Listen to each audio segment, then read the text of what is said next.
Hey there, my Star Wars Destiny friends. Welcome back to Dice Commando and the Commando cast, and happy Destiny Friday. Now, today we have a special one. We are joined by Casero, ARH Hype Man, Project Manager, and Destiny Dad, all rolled into one. He's here today to talk to us about the ARH World Cup, as well as a little bit of preview about the upcoming Gen Con tournaments. A huge shout out to our channel members for supporting what we do here. If you want to get involved with the channel and the Dice Commando community, please consider joining as a channel member. Remember, these videos are only possible with your support. You can show that support with a like, a subscribe, and by leaving us a comment and sharing your feedback. Community first, and go Commando. Hey there, my Star Wars Destiny friends. Welcome back to Dice Commando and the Commando cast, and happy freaking Destiny Friday. That's right, today we're joined by Casero. We're going to talk Gen Con for just a little bit, and then we're going to talk the ARH World Cup, which has been all the rage. So how are we doing, my friend? Great, man. And thanks for having me back. It's always fun to come on and talk about this great game. Yes, it is. So I'll go ahead and hide this for the second, and let's talk Gen Con. So as we were just talking in the pre-show, the word is on the street that Gen Con badges are sold out, but there are a lot of people who are likely going to Gen Con who might want to stop by and have a Destiny game or two, roll some dice, call some banana phones, whatever it may be. Shout out to Tank on that one. But so talk us through what's going down and why people should swing by. Yeah, well, if you're going to be at Gen Con, come and hang out with us at Lucas Oil Stadium. A Renewed Hope, the ARH team, is running 4 events over the kind of Thursday, Friday, Saturday. Thursday, there's a FFG standard event. This is kind of the time capsule of, what was the meta just when COVID hit. So, covert missions without transformations.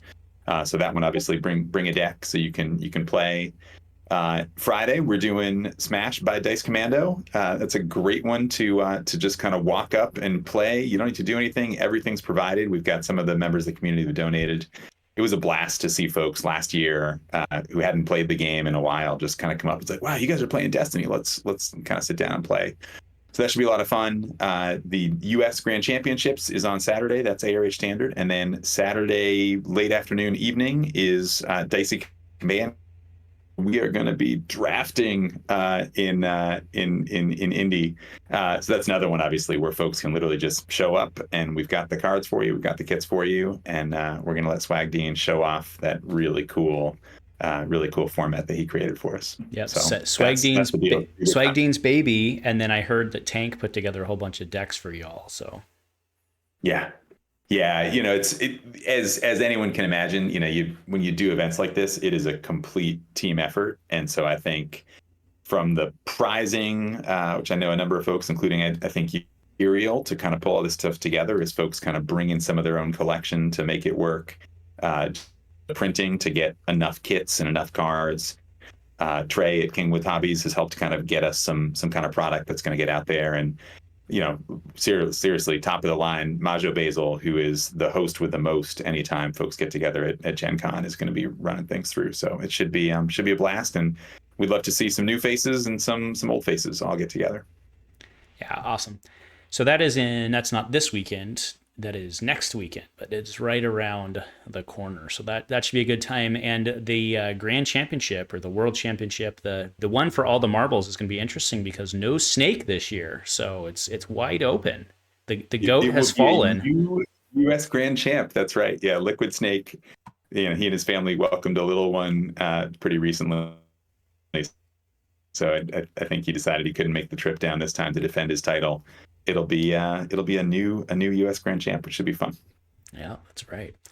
It's a couple folks who I would bet on, but we will see. We will see what happens. All right, now speaking of taking down competitive Destiny, we had you on about a month ago at this point for an update on what had been going on with the the World Cup, with the ARH World Cup. Since then, much has completed. We're nearing the end of that. So why don't you bring us up to speed and kind of give us a recap of what's going on there?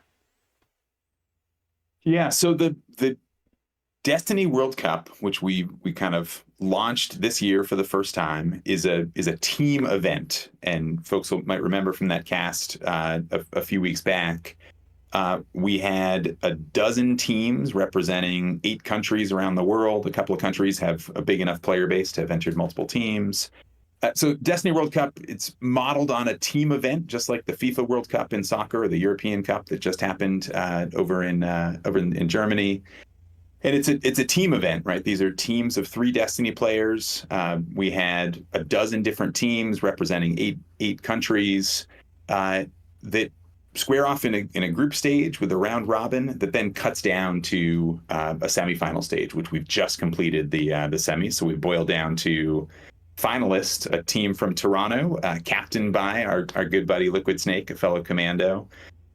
Is squaring off against one of the English teams. This is a group from the Midlands with some kind of names that folks in the community that are still competitive would recognize. Game Slayer, Rogue 5, Mordots, and it's been really cool to kind of watch this play out. So what we're seeing on the screen right now is some of the kind of individual player standings. But I can break down the kind of the team format as well. So you can sort of see on this one. I can go over to the meta stage and now the semis where folks have ended up.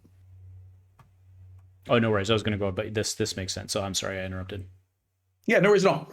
Yeah, so what you can see here is the best of 3 wins across both the group stage, as well as a couple of these folks have now had a semifinal round as well. So Game Slayer, Mordots, Old Ben, Rogue 5, Spartacus. That's reflecting the fact that they've had kind of one more shot of picking up best of 3 wins for their team. But let me give you a quick sense of the kind of path to the semis, because this was pretty wild. We put a post up on the ARH website a couple points along the way through the group stage, and the most recent one recaps group stage. But in Group A, that was the one that England South kind of emerged as the top seed coming out of that group. That's some of the Echo-based guys: Lando Wonka, Echo 3, and Eric and Kola Koala. They sort of finished up top, and then the mid-rim separatists, think of the Wookiee family, other friends from the kind of Team Commando, and Rando Mando Stubby. Those guys kind of emerged in a 3-way tie where the tiebreaker really broke down to how many individual player wins did you get along the way. So even if you lost your best of 3, 2-1, the 1 point you got for your team really mattered, right? This is kind of, in soccer, this is the goal differential tiebreaker, if you will. So that one was pretty wild, and it literally came down to the last couple of matches. Poland had a shot. If they'd been able to sort of win out, they won one of them but lost the other. One of the Canadian teams had a shot. They won one of their games but lost another. And so the kind of mid-rim separatists sort of survived that sort of 3-way tie. Where, I mean, hang on, like after 75 best of 3s and 175 games, it came down to just the last couple of matches. And then over in Group B, we had pretty early on, it started to really sort of clarify. There was sort of a top 3 and then a next 3 in that 6-team group.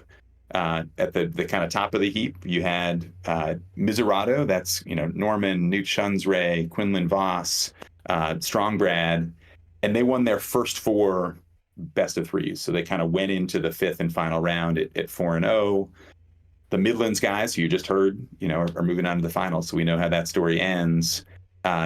They went through to kind of 3-1, and then won their kind of 5th match. So they kind of ended up at 4-1.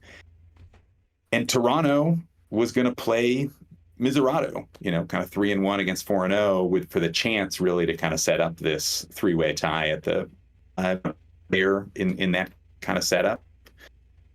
And so Liquid Snake and Old Ben Kenobi both needed to win their games to kind of set up that 3-way tie. And this is great. They scheduled their matches simultaneously. So Norman cool. And Old Ben played on kind of one screen, and Liquid Snake and Nute Shunsray played on another. And we could literally, it was almost like the picture-in-picture thing that happens with live sports where you're kind of flipping between channels. And it came down to the wire. Liquid Snake was at 1-1, needed in that final match to put them through, and he did. And it really kind of came down to these tiebreakers that put Toronto and Midlands through. So it was pretty exciting. It's been giving Destiny folks a lot of things to talk about, pay attention to, think about a meta. What's my next matchup? What's that guy been playing? And, look, it's been 175 games of Destiny just in that sort of group stage to get to the semis, which is pretty cool.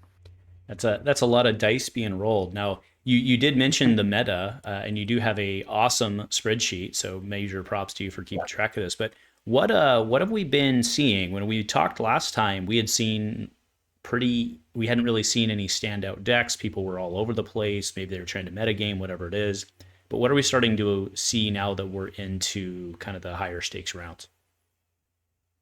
Yeah, it's a good question, and there's probably a couple things going on. The short answer to your question is it is still Sabine season. Mm-hmm. You can kind of see by far the most played character has been the new Awaiting Fate Sabine. She showed up 29 times. Next on the list, the newer Asajj, right? The kind of resurgence, starts blue, gains yellow. And probably worth saying, almost every time that Asajj has shown up, it's been paired with Sabine. That's the most common deck, and we've seen that in many of the sort of wins. I haven't quite calculated their one loss, and there have been a couple of mirrors, but it's been certainly a winning deck in most of the places they've played. And so like you got Sabine played more than the next two combined. The other theme that we sort of talked about, I think maybe the last time I was on the cast, is heroes are back, baby. Troopers are back, baby. Both the villain kind and the hero kind. We've started calling the mission that never fails as opposed to the mission that never ends, because that's been getting value. And a couple different variations. There's been a couple versions of Paz Vizsla, which folks may recall is a character that even when he's taken full damage is not defeated until the end of the round. And so, really kind of building on the theme of the last man standing, mm-hmm. He can keep punching, and especially if he's got some upgrades on, you can still do some real work before potentially losing. And sometimes he punches back and knocks somebody else before he goes down. So Paz has been paired with Wrecker. The Nute guys were playing with Janna, who can then bring in that light repeating blaster from the beginning for a big 5-die start and just go ham and try and punch guys out. There's another version that Liquid Snakes played and that I think Norman's played a bunch, which is Hunter and the new Bo-Katan, with lots of synergy there and really taking advantage of the ability to ramp when you've got greed, you've got armory. We took rearm and sort of put that on the reprint list, which is like letting people kind of pull weapons from the discard pile for cheap. And then on the villain side, a little less frequently, but was gaining popularity at the tail end of the group stage, is the pairing with, I think, one of the characters that you really liked, Andrew, Enoch. I brought this to a league top cut just after the set released, paired with Pre Vizsla. So you're getting a 5-die start, right? Because you've got the Darksaber on Pre, and they can pump out 10, 12 damage in the first round. And then you get all the shenanigans, right? You put the sort of Enoch is stealing somebody else's die, you get Night Troopers out, and all of a sudden Pre becomes a zombie and you're keeping his dice in the pool. You get mission that never ends, dice around. Yeah, it gets pretty silly when you do that. So the kind of troopers with the mission that never fails has been a theme. And then we also saw Mill be really effective in a couple of different formats. That was one of the two decks that Liquid Snake used to kind of get his 5-0 across 5 rounds of the group stage. He was going back and forth between Hunter and Bo and a Leia Daughter Mill. That Leia Daughter deck was the one that he ended up winning the must-win game to make the semis. One of our Polish players, Maggot, was playing one that was the sort of villain version with Thrawn, with Garza Fwip, and with one of the sort of Imperial officers, Gerrera, who lets you kind of work through both deck and hand. I think he did with Leia and the Padawans early on. So it was interesting to actually kind of see how that would play out. So anyway, that. It was interesting to see kind of what rose and falls. Still a lot of the very useful Palpatine, who's like Bane, Vader showed up at different points along the way. But if it were me, I would be trying to solve the puzzle of either how do I play Sabine and Asajj really well, or what am I going to do to beat Sabine and Asajj? Because I know I'm going to see that somewhere in the top cut. And we posted the semifinalist decks on the database, and you see several folks were bringing that to the semis. Sure. So let me ask you this: what happened? Where are the pilots? There's some good pilots out there. Where are the pilots? You're telling me, man. It's a good question. I can't remember if we talked about it on the cast or just when we were catching up afterwards. I still think Carson Teva has lots of value. You did a great piece on him recently, maybe a couple weeks back. And I think there's a little bit of just the psychology of, during the beta phase when the set released, we realized he was probably tuned up a little too much. And so tuned him down some. And people just kind of said, oh, like maybe Carson's not good. He's still really, really good. And I think folks just kind of went on to explore some other things and found some other combos that they then wanted to run with. I had a version of a Plo Koon and Dak with armored reinforcement that I think is still really, really strong. It's just dramatically consistent, where you're just going to roll 2 guns again and again and again and again. If it were me and I were competing versus cheerleading and organizing, I would have brought Plo and Dak with armored reinforcement to at least one of my group stage rounds, because I think those guys can just go fast. They're super consistent, and I would have wanted to see how they kind of match up against others. What are you pulling with AR? Usually, Dak's ship is no longer on the list, which is a bit of a shame. Usually Rogue 2, but it depends on what I get in my opening hand. It's less that I need a specific ship, and it's more that I want 2 good vehicles in round 1. So ideally, I draw one, and I can play that with Plo's ability because I want to start with shields. And then with 1 money left, I want to get another 2-cost ship. So the Marauder's in there, Rogue 2's in there, Wedge's X-Wing's in there. So really, any of those will work. And then if you run into something that might be discarding, sometimes I almost save it to see if they knock something out of my hand first, and then pull that one back out of the discard pile. Got it. So, yeah, what a world we live in, where you can count on getting 2 supports out round 1. what a bonkers. world. Totally bonkers. Yeah. Yep.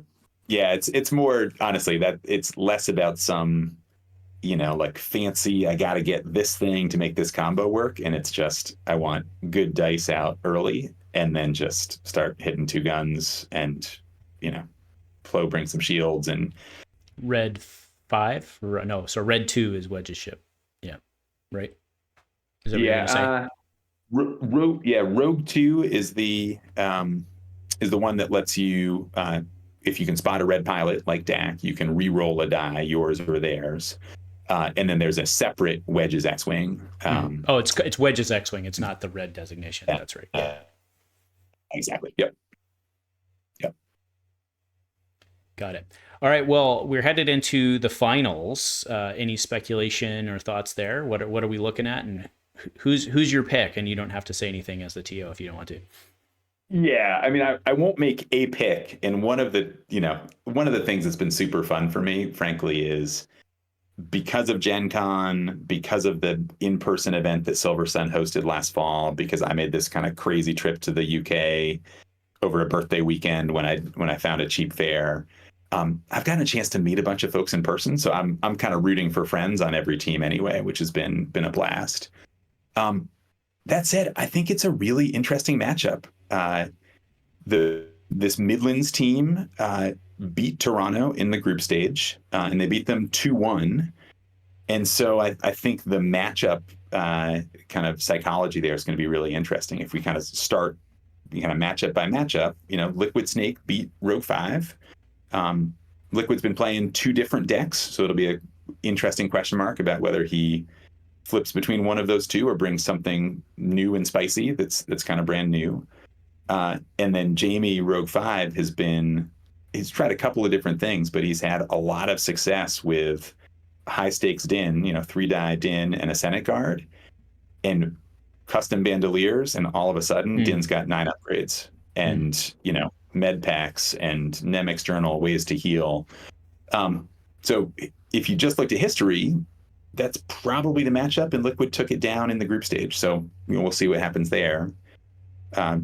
Old Ben Kenobi has played Sabine and Asajj every single time, including his semifinal win, which came right down to the wire against Darth Clooney with Paz and Janna, where he had like needed a 50-50 reroll on Asajj's die to hang on and not die to Paz, and he hit it and then won the game.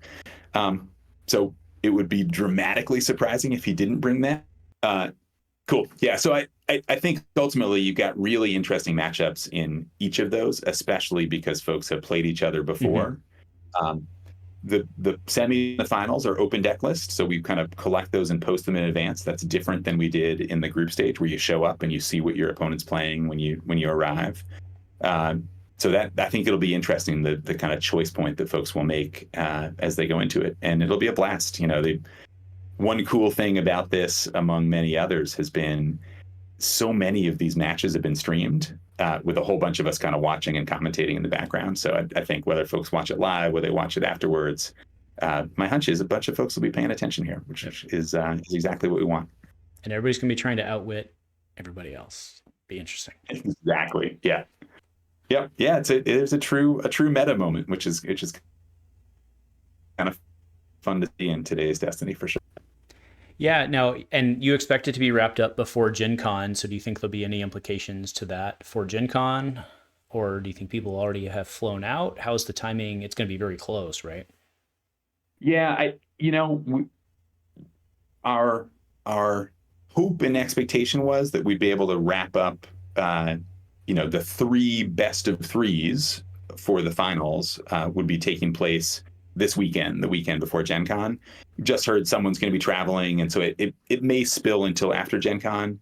That's okay. I mean, in this case, it's 3 players on each team need to arrange their kind of match, so we'll get the games in whether it happens before Gen Con or not. I do think this absolutely is influencing what people are thinking about playing at Gen Con, though. For sure, this is the most data we've had probably in the ARH era about what people are playing in events that matters leading up to a tournament like Gen Con. So I think folks are likely looking at the data, thinking of what was winning and how our matchup's going and what does that mean I want to bring. Okay. All right, fair enough. Well, again, thank you for being the chair of this and making it happen. As you mentioned, it's a lot of Destiny, it's a lot of dice being rolled, and it's a lot of good data for us to look at. So before we do get out of here, do you have any parting shots to give, shout outs to give, so on?